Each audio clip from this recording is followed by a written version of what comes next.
voilà ce qu'il en est. Monsieur Abdelkarim, voilà,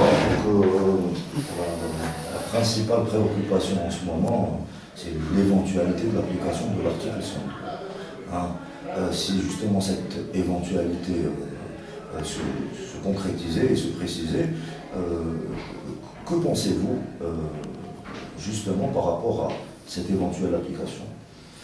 Bonsoir. Bismillahirrahmanirrahim. Il y a aujourd'hui deux écoles constitutionnalistes. Hein. La première école dit qu'il faut aller sur une forme de haut comité en désignant des personnalités et aller vers législatif, etc. Ça, c'est une école militante, pas académique.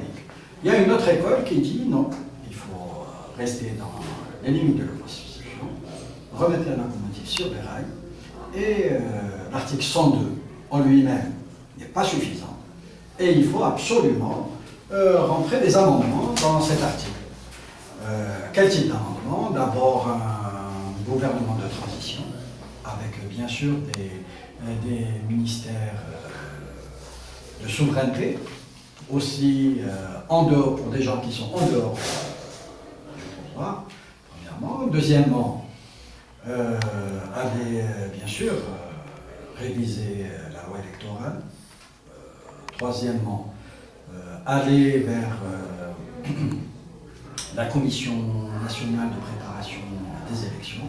Indépendante, bien sûr. Tout à fait indépendante. Et bien sûr, discuter du financement, c'est très important, parce que c'est le nerf de la guerre, hein, d'autre part. Et que le représentant du Conseil de la Nation ne soit pas dans sa quelqu'un d'autre. Une autre figure, suffisamment dans le titre présidentiel, pour apporter une autre figure que Ben Salah et aller vers des élections présidentielles. Donc ça, c'est le minima que l'on puisse avoir avant les 28. Pourquoi? Ça peut se faire sous forme rapidement, sous forme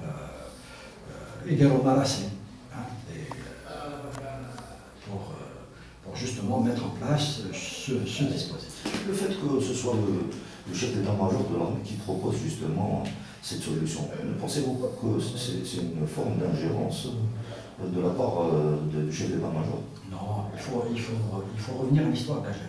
Depuis 1962, c'est l'armée qui ramène le président, qui les fait, qui les défait, etc. Donc il ne faut pas se leurrer, il faut arrêter de dire ce qu'il ne faut pas dire.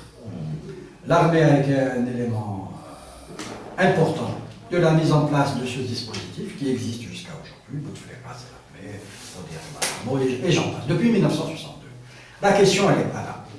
La question, c'est l'armée est aujourd'hui, l'armée avec la rue, avec le peuple, est un moyen de pression sur le pouvoir politique pour au moins aller dans le sens d'une élection libre et transparente, avec un nouveau président véritablement élu,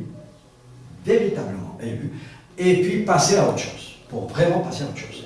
Actuellement, l'armée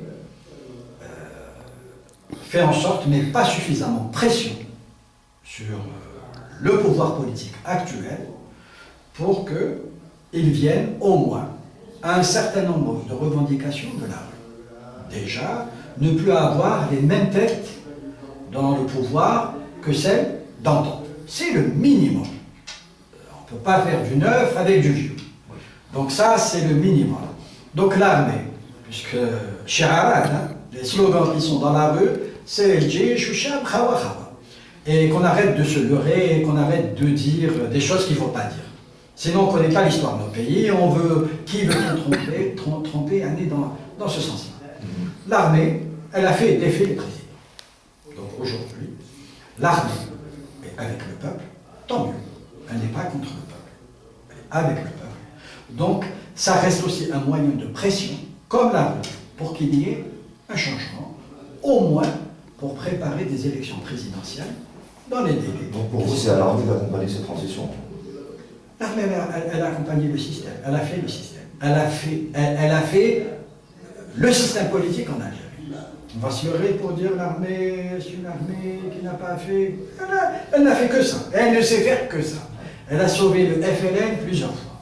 Elle a sauvé le système plusieurs fois. Si on revient en octobre, si on revient... Donc c'est un éternel recommencement. Celui qui ne connaît pas l'histoire de notre pays pourra peut-être dire le contraire. Mais nous sommes des gens qui avons la certitude, aujourd'hui, que l'armée est un élément aussi de pression, pas contre le peuple, voilà, c'est ça qui a changé, pour le peuple, et que le peuple, que la rue, reste mobilisée pour aller dans le sens du changement. Voilà, c'est ma conviction personnelle. L'article 102 tout seul ne représente rien s'il n'y a pas ce type d'amélioration sous forme d'ordonnance. C'est rien. La preuve. À travers quel mécanisme on peut apporter ces ordonnances? Ces ordonnances, le président de la République est toujours président de la République. Donc celui qui a le cachet, peut-être le président, peut-être chez le président, mais celui qui a le cachet, il faut qu'il aille dans ce sens-là. Et seule l'armée et la rue sont capables de tracer les limites et les contours pour aller dans la direction d'un changement. Merci beaucoup, monsieur Robert. Merci à vous.